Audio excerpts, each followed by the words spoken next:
Hello! Welcome to another unboxing video. Today we're going to open again another Lilith's Secret Experiment. On our previous video, we opened this ghostly elixir. Let's see kung ano naman ang ma-open natin this time. We still have 7 boxes to open.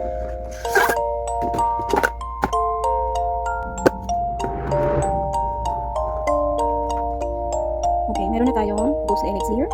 Let's see kung ano naman ang ating ma-open this time. Okay.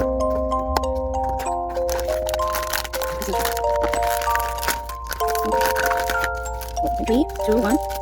Oh, wow! We have Thorn Rose Assistant. Yan, si Thorn Rose Assistant. Look at the detail. Wow, super nice. Meron siyang, I think, para siyang syringe. And then, meron siyang cup, nursing cup. Tapos may mga roses sa hair. Uy, may pa-rose din siya dito sa likod ng kanyang hair. Wow!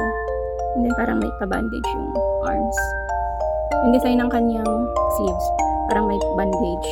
And then, nandito din sa kanyang legs. Nakapaa siya ulit. Ang cute! Thorn Rose Assistant.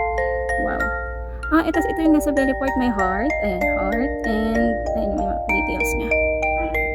Para siyang tinahi dyan. Ganun. Super nice. Okay, let's labas natin ang card. This is the card. Ayan. Thorn Rose Assistant. So this is the second Lilith's Secret Experiment. Si Thorn Rose Assistant. Thank you guys for watching. See you on the next video. Bye-bye.